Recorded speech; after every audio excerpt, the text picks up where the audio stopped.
Welcome to Physics Desire. We come up with the next continuous topic, that is we are discussing in our previous lecture, that is pure inductor, an AC circuit containing pure inductor. तो आधी कहानी हम वहाँ पढ़ चुके थे, आधी क्या ऑलमोस्ट पूरी कर ली थी, but only in this lecture we are talking about the phasor diagram of that pure inductor circuit. Okay, था क्या वहाँ पर? अच्छा, ये अच्छा नहीं लग रहा भाई. प्योर इंडक्टर सर्किट, हमारा एक इंडक्टर था circuit में, and we are applying the AC mains, and we have a derivation like that. We are finding the I value where I is equals to I naught exponential iota pi by, yeah, I can say j omega t minus pi by 2. ये हम already find out कर चुके थे. And E is equals to E naught exponential J omega T. ये दो factors हमारे पास आ चुके थे जो हम कंसीडर करके चलते हैं. हम एक हम फाइंड आउट करते हैं. तो मैंने इसमें बताया था आपको कि the current lags voltage by pi by 2. That means current जो है डिप्लॉय हो रहा है, कम हो रहा है by the voltage. And how much factor? It will be pi by 2 phase. अब भाई फेज की टर्म्स में ये डिक्रीमेंट हो रहा है, एम्पलीट्यूड की टर्म्स में तो नहीं है ना, राइट? एम्पलीट्यूड सेम भी नहीं कह सकती मैं यहाँ पे, but the change in factor by and the factor change will be in terms of the phase. अब वो फेज डायग्राम से हमें पता चलेगा कि कैसे डिक्रीमेंट हुआ. अब देखो, ये दोनों इक्वेशंस को हम कोशिश करेंगे कि अपने फेज डायग्राम्स में बना सकें, right? So we are drawing our phase diagram like that. One axis is along omega t, and if we are making it for voltage, पहले हम वोल्टेज के लिए बनाए तो we have exponential J omega T. तो simple हमारी wave इस तरह की आती थी हमारे पास. We have 0 here, we have pi here and pi by 2 here, 3 pi by 2 here and 2 pi here, right? ये एक साइकिल के लिए हम ऐसे करते थे. ऐसे ही अगर इसमें मैं, ये तो हमारी इक्वेशन हो गई है, ये हमारा डायग्राम हो गया है E naught exponential J omega T के लिए. But if we are finding out for the current के लिए क्या होगा? देखो, जे ओमेगा टी वाला फैक्टर तो हमें समझ में आता है, सेम है. But what about this minus pi by 2? That means graph तो ऐसा ही होता है, बट कुछ माइनस पाई बाय 2 फैक्टर जो है इसके अंदर आ गए.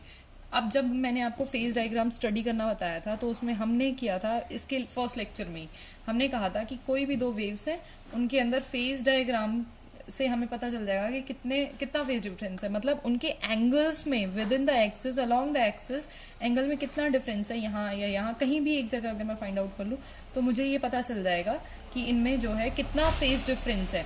सो if this is 0, this is 30, so 30 degree इनका फेज डिफरेंस हो जाएगा. Like it depends on the phase diagram. So यहाँ से हमें कैसे पता चलेगा? क्योंकि यहाँ पे हमें पाई बाय 2 का फेज डिफरेंस नजर आ रहा है. दैट मीन्स ये कहीं ना कहीं हमारी यहाँ से दूसरी वेव जो है शुरू हो रही होगी. अब देखो, the graph of this will be like that. This is maximum on that, and this is like that. This is the equation, this is the graph line for current. I is equals to I naught j omega t minus pi by 2 exponential j omega t minus pi by 2. अब इनके बीच में कितना difference आ रहा है हमारा? पाई by 2 का. कहीं भी आप देख सकते हैं पाई बाय 2 का ही डिफरेंस आएगा. But the thing is how this factor can be calculated. अब आप इसको एक्सपैंड कर सकते हैं. When we are putting omega t is equals to 0, omega t को 0 पुट कर दो, this become 0 exponential 0, it becomes some value of e naught. Okay, अगर यहाँ ओमेगा टी को 0 पुट कर देते हैं, देन दिस बिकम्स एक्सपोनेंशियल की power minus pi by 2 iota, sorry J minus pi by 2.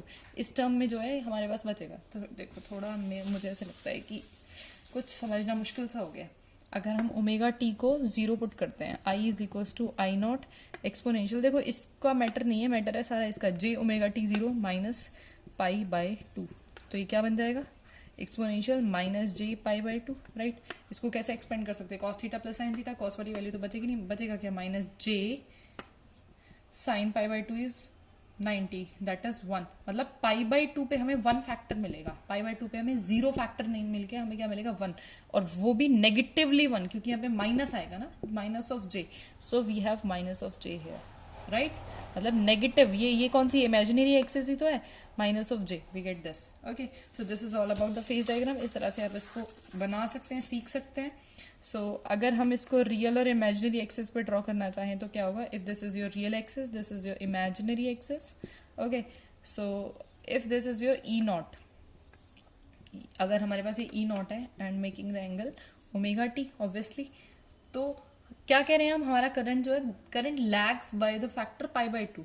So current कम होगा, डिक्रीमेंट होगा if this is I naught by the pi by 2. So this will be the 90-degree angle. So this is all about the phasor diagram of AC circuit containing pure inductor. Thank you. Thanks for watching. And for the derivation, please go through the previous lecture. उसके behalf पे उसके बिना ये phasor diagram करना बिल्कुल stupidity है. So first go through the previous lecture and then come to this. Okay. Thank you.